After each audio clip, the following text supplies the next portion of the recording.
Welcome into the install with Greg Cosell of NFL Films.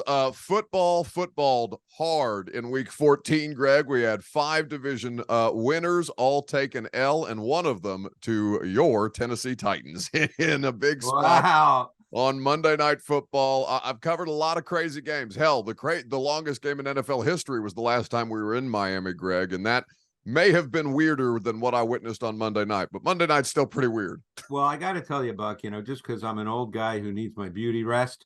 So, these games start late on the East Coast, as you well know. And so I went to bed. I usually go to bed at halftime because I'm in my office at NFL Films at 5:15 every morning, and I get up at 4. So I can't go to bed at 12:30 at night. I just can't. Maybe I could a few years back, but not anymore. And I wake up the next morning, and, I think it was 10-7 and a half, maybe. Were they That's up correct. 10-7 and a half? Yep. So again, it was the kind of game where I'm thinking, okay, I have no idea what's going to happen in the second half.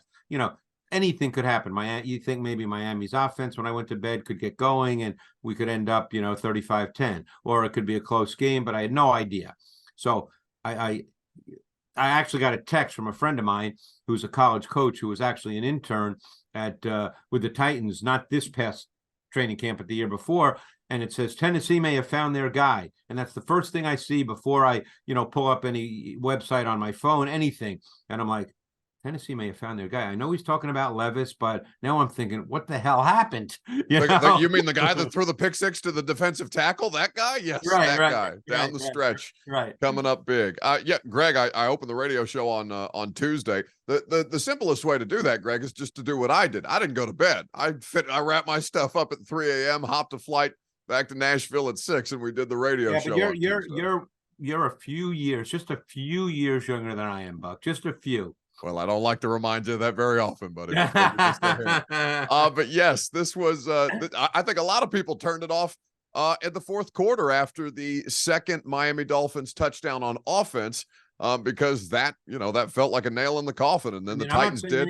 I'm not saying anything profound here, and then we'll get into the game. But when it's 27-13 with 4.5 minutes to go in the game and Tennessee's losing, I doubt there was one person in America who thought that Tennessee was coming back to win that game. I agree, given that teams were 0-767 in that particular situation, down 14 with 3 minutes on the clock, except for on Monday, because one team. Wow, I didn't see that stat. That's unbelievable. It's I'm telling you, this was a weird one, Greg. This was something. So let's talk about Levis. Let's start there. Obviously, the first half was a slog. They were leaning on the defense. The red zone defense stood on its head against Miami throughout the course of the evening. But what did you make of Levis throughout the course of the game before we start talking about individual plays? Yeah, and just a couple of things that initially stood out to me. Number one, this was a much higher percentage of 11 personnel than they had played probably all this season. I didn't check every game, but certainly since Levis became the starting quarterback. 72% of their offensive snaps came out of 11 personnel, which for them is an incredibly high number. As you know, they play predominantly out of multiple tight end personnel sets. And this was an 11 personnel game, meaning for people who don't know what 11 is, meaning that it's one back, one tight end, and 3 wide receivers. That was the first thing. The other thing, before we get into specific things, and I've been telling you this, and hopefully people listening understand, this is not an X and O point, but when you watch Levis, even through all these games, and they've lost for any number of reasons, he looks like he belongs. I mean, obviously young quarterbacks go through games. I mean, look what happened this week with CJ Stroud. Now, we don't even know if he's going to play against Tennessee this week. That remains to be seen. We're not going to know in the next 20 minutes as we're talking. But the point is, young quarterbacks will have bad games or games where they're not as good as other games. That's just built into the growth process of a young quarterback. But the one thing about Levis in all these games is he looks like he belongs. He's not doing those kind of stupid things where you go, oh my God, what's going on here? The style of quarterback that he is, because he's so tough and physical in the pocket, and we know their O-line's not very good, but he's likely to take a few more sacks than maybe another quarterback because he's going to stand there. And that toughness is a positive trait. He'll find the correct balance as he plays more, Buck, between, hey, how long can I stand here and when do I have to get out? He'll learn that as he plays more. But the game's not too fast for him. It's not too big for him. I hate to use a cliche, but it's an absolute true one. The guy's a baller, Yeah. and I think his teammates recognize that the guy's a baller. He gets fired up. We saw the conversation with Hopkins last week, which, as you and I both know, the reason people see those things is because there's more cameras. Those things have been going on for ever since football started. It's just there's more cameras now, so people see that stuff and they act like, "Oh my God, this is terrible." Those things have been going on. I mean, I've been at NFL Film since 1979. Those things have been going on forever, and I don't know exactly what happened, but my sense is on that particular play, Hopkins showed him up. Hopkins did the old, throw your arms up. And Levis is not going to stand for that. He doesn't care who Hopkins is. He's a fiery guy, and he's not going to stand for that. And by the way, he's right. So he's just a guy. My sense is you're around the team. I'm not. I'm here in my office at NFL Films. But I would think that he's probably garnered a lot of internal respect pretty quickly. Yes, that is 100% the case. That's been the case, really, Greg, since he took over the starting job, and he, we've known this through the pre-draft process, and I'm sure you talked to people at Kentucky coming out. They loved him. He's just such an intense, tightly wound individual. Yeah. And that manifests itself in a variety of different ways. But the fight and the passion that he has, again, cliches, I know, but this stuff matters for a team that felt like it was on life support, and all of a sudden that EKG just a little bit more of a pulse. And now, given what happened on Monday night, now they're going to believe that they're in every game. Yes. And that is a tangible feeling. I mean, for someone who sits and watches tape, not being in a locker room, I don't spend a lot of time thinking about those things, but they happen to be true. When you come back and win in a game like that against a good team, a team that was fighting to maintain the #1 seed in the AFC, and obviously we have a number of weeks left, so who knows how it plays out. But when that happens, and the poise with which Levis played down the stretch in making a couple of throws, that resonates throughout an entire team. And now when you get to the fourth quarter of a game, this team is going to believe, hey, we got Will Levis. We could come back and win this game. As Jeff Simmons likes to say, Will damn Levis. And they did this without Jeff Simmons in the game. Greg. I know. Worth noting, and we'll get to the pressure here in just a little bit, because that was an unexpected part of this game. Yes. But with Levis, so you mentioned, not the moment not being too big for him. I think that's articulated by the drive where they run the ball 3 straight times, they punt it, but they get it back because the defense stands up, and then they rattle off those 2 touchdowns on the second to last and third to last possessions, where the touchdown pass to Hopkins, by the time they get down the field, it's almost like, oh, okay, hey, a little bit of garbage time touchdown there before they turn around, get the ball back, and do the exact same thing. What did you see change from perhaps the approach of what the Titans were out there to execute, understanding that the game situation forced them to be more aggressive in that spot? Oh, of course. How did they go about doing it? Yeah. Here's what was really interesting to me, and this impacted how it played out, is the Dolphins on those 2 final drives. Let's start with the first one, and then I'll get to a specific play, which I thought was big time. But the Dolphins rushed 4 and essentially played zone coverage on every snap but one on those 2 final drives. And they mixed their zones, cover 3, 2 high, but they did not rush. They did not rush 5 on any of the 9 Titans plays ending with a Hopkins 3-yard touchdown. And I was a little surprised by that. Far be it from me to question Vic Fangio, who's a lot smarter than I am. But, they kind of said, okay, we'll rush 4, drop back. And maybe they didn't feel Levis could make those throws. But the big throw on that drive, the first one, was Westbrook-Ikhine, 23 yards. And I'm sure you remember the play very well. That was a big-time throw by Levis. It was kind of a flood concept, meaning 3 levels, a short, intermediate, and vertical route. And Westbrook-Ikhine was number 2 to trips, meaning he was in the middle of 3 receivers. And they played quarters to that side of the field. And that was an outstanding, firm touch throw in a tighter zone window. That was a beautiful throw. And there was a really nice chip by Okonkwo on Chubb, a nice long chip before Duncan finished him off. And that was just good football right there, because the last thing you want in those situations is your quarterback getting sacked, because it's just too hard. An incompletion is one thing, Buck, as you know, but it's too hard to come back from 2nd and 19. 2nd and 10, you still feel like the playbook's pretty wide open. 2nd and 19, it's not wide open. Which is what their first half felt like, Greg, getting Right. behind the chains as often as they were, with Right. the inability to run the football. See, that's the thing. I hope people realize that when you start getting into long yardage, the playbook shrinks. There's only certain things you can call when you get into, really long yardage situations. But I thought that throw said a lot to me, because that was not a drive throw. That was kind of a firm touch throw. The kind of throw a lot of people thought that was not the strength of his arm talent, because obviously the guy has a hose, but those firm touch throws, and by that I mean you're not driving it with velocity and you're not lofting it. It's kind of in the middle. It's kind of a combination of both. Those are tough throws, because you have to get those over people, but yet they still have to have enough firmness so the back end players can't drive down and smack your receiver.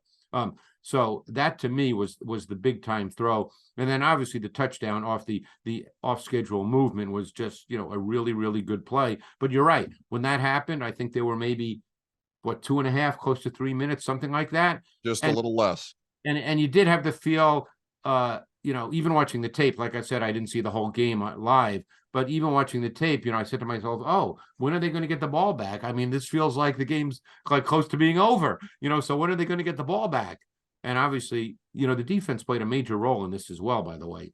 The defense was great, Greg. They were 2 of 5, Miami, in the red zone, and that was only because the 2 turnovers put them in position inside the 10 to be able to capitalize. The game went strength on strength, Miami's red zone offense versus the Titans' red zone defense, and because football is what it is, the Titans ended up winning out that matchup, and that's been something that they've been able to lean on throughout points of the series. Or points of the season, but the difference here is the Titans found ways to get down the field in a timely fashion and score.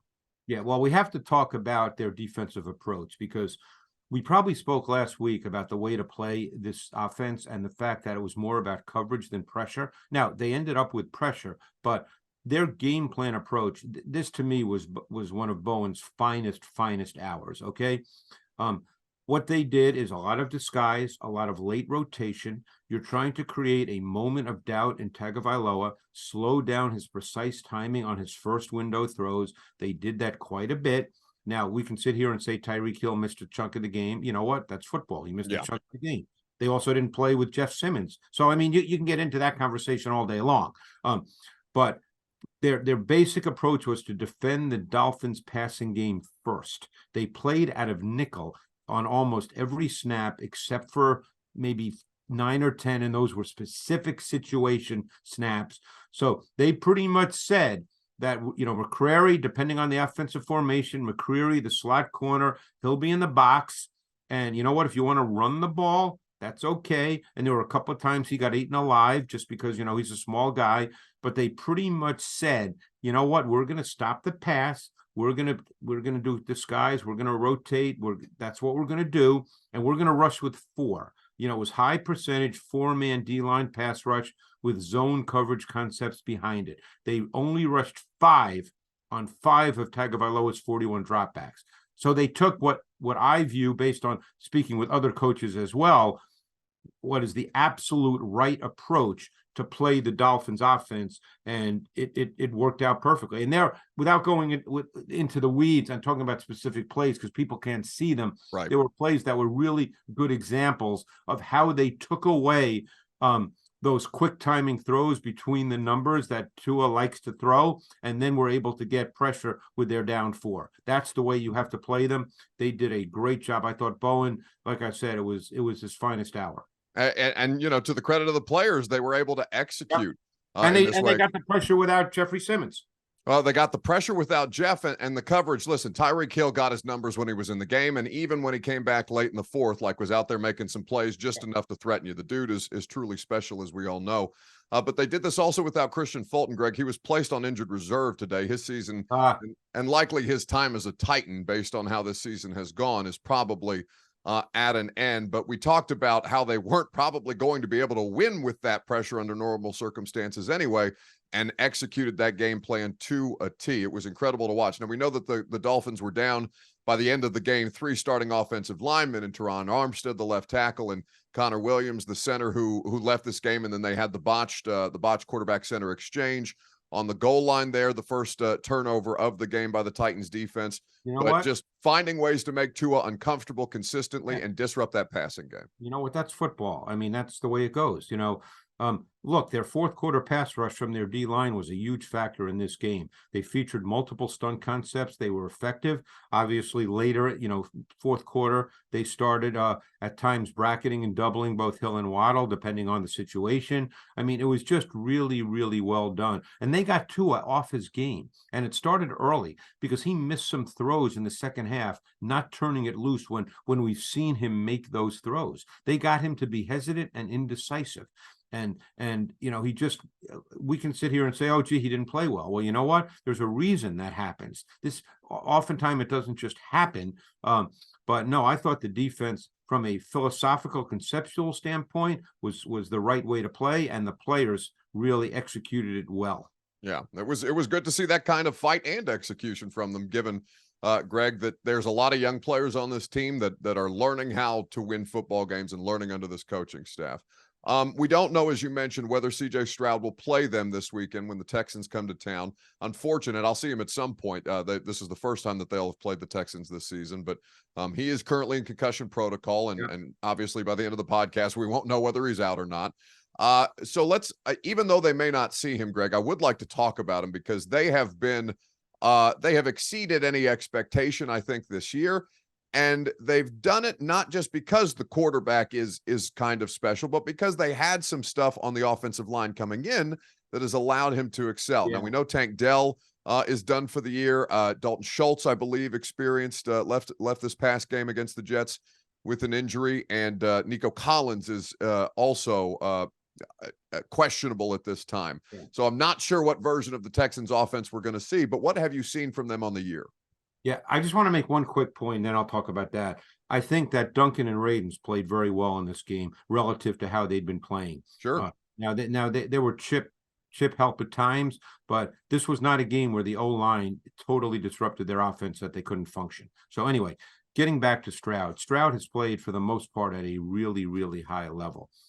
He's got a really quick, compact delivery. He sees it really quickly and well. Sometimes when you watch guys in college, and I've had this conversation with others about Brock Purdy, it's tough to get a feel for how quickly the processing is, because in college there's a lot of open receivers and you don't really get a feel for, hey, is he seeing it, or are these just kind of predetermined throws that are open, because the college game is different from the NFL game. So sometimes you don't get a feel for that. And we've seen with CJ Stroud, that he has a great feel for seeing things within the timing and structure of the offense. The delivery's quick. He's very accurate. His ball placement is consistently precise. He's tough. He's physical. He moves better than a lot of people thought, as you know, Buck. I mean, everybody just pointed to the Georgia game and said, oh, now I see he can move. Well, I watched, 8 or 9 games last year, and he could move. I mean, we're not talking Lamar Jackson. No one is. But, I mean, he can move, and we've seen that this year. But you made a great point about the O-line. Laramie Tunsil has been a man this year, and he's arguably, I mean, you'd probably say there's 2 great left tackles in this league in Tunsil and Trent Williams, although Tyron Smith has been playing great for the Cowboys, but Tunsil's been great. The rest of their O-line has been solid, and Stroud helps the O-line because he has such a great feel for timing. When the ball comes out when it's supposed to come out, that makes your offensive line look a lot better, Buck. Absolutely. We've seen that in a variety of different ways, and good to see how quickly Stroud has been able to pick it up and succeed behind that offensive line that worked through some injuries at the start of the year, but has been able to level out. Defensively, they're going to be missing some players as well in this game, so we'll see how it plays out between the Titans and the Texans. Yeah, I think, your point about the players that are missing on offense, that's big. Yeah. Dell was a fascinating guy. He was one of the first guys I did, believe it or not, last year when I started my college stuff, because I think a scout that I know told me about him, or somebody told me about him. And I just said, to one of my guys, I said, hey, let's watch Dell. And it was probably like late January, maybe it was even before I went to the Super Bowl. And I remember watching him and just thinking, God, this guy is an electric playmaker. I said, I know he's 5'8" and 170 or whatever he is, but the game has changed, as you know. Smaller receivers are now, can play in the league with more motion. There's a lot of reasons that we're not going to get into all of them right now. But the point is, smaller receivers can now play and be effective. Whereas 20 years ago, people would have said, oh, he can't play, he's too small. If we've seen one thing from Tank Dell is that the man can play at the NFL level, absolutely. Right, and obviously Nico Collins, who's a big, long athlete, and he can run, but they've had all these injuries now, and that impacts what you can do offensively. So we'll see who's able to play this week and who's not. But defensively, obviously they drafted Anderson. He's been solid. He's very much a speed to power guy. He's not a bender. The guy who's actually a better pass rusher and can bend is Grenard. Grenard, I mean, this will be an interesting matchup with Duncan because Grenard is a very good pass rusher and he can bend and he can flatten his path and get to the quarterback. But defensively, they're not that difficult conceptually. They're not one of those defenses that shows you a ton of things and you have to try to figure it out. So, and Stingley plays left corner and Nelson plays right corner. They don't match up. I'm looking Unless forward. they change. Hey, could they change because of Hopkins? That we never know. But up to this point, Stingley's been the left corner. Nelson's been the right corner. Absolutely. I'm looking forward to seeing how it plays out. Titans have not won a divisional game on the season, with 2 against the Texans and 1 at the end of the year against the Jags yet left on the schedule. Speaking of Jacksonville, Greg, before we wrap up, I know that Jacksonville and the Ravens are going to be on the NFL matchup show. Yep. A huge game in the AFC this week. What have you been seeing from the Jags? I know that their fan base is a little frustrated with how poorly or how disappointing they have been at home, or I guess not in home games that are not in London. What have you made of the Jags so far this season? I mean, I would say that they have not been able to run the ball as well as I think they hoped. I didn't look at the numbers after this week, but I know that they were near the bottom of the league in rushing. And obviously they've got an explosive back in ATN, but it hasn't really worked out in terms of running the football. I think Lawrence, for the most part, when I watch him, I feel for the most part that he's been solid, but there's also been stretches where he's not been, I think, also what you would have expected with his continued development from a year ago. And maybe that'll be paused so people can stop talking every year about a guy being generational. I think Trevor Lawrence is going to play in this league for a long time at a really good level. He's an unbelievable kid. He works incredibly hard, and he'll be fine. There's no knock on Trevor Lawrence. It just popped into my head about the way people are talking about Caleb Williams. Sure. Let's just wait and see how they play in the NFL before we decide, if they're generational talents. Of course, we hear that every year, so it's a silly thing to say anyway. But their offense has been a little bit up and down. They've lost Kirk now, who I think was a really important piece going back to last year. So they're not the same. They're just not quite the same right now. They need to kind of get their mojo back, as it were. Massive game in the AFC, given the Ravens are now the number 1 seed after the Miami lost. That's a tough defense to play against, a really tough defense to play against. Absolutely. Mike McDonald has got them working at a very high level so far this season. Should be a fun one. Always fun to chop it up with Greg Cosell. If you want more games, there's a triple header on Saturday of NFL football.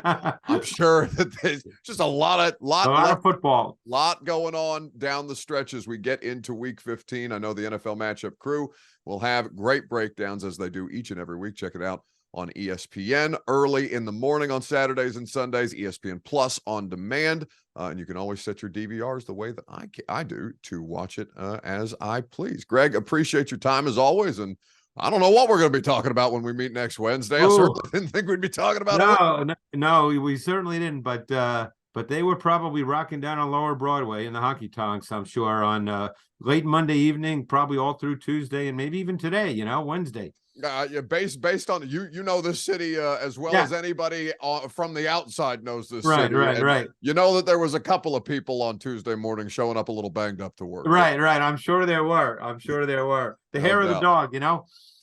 Something like that. Well, Yeah. listen, there's a home game on Sunday. Just keep the train Keep rolling. going. Keep it working. Keep it working. We will find out then. Greg Cosell, always appreciate the time, sir. Thank you.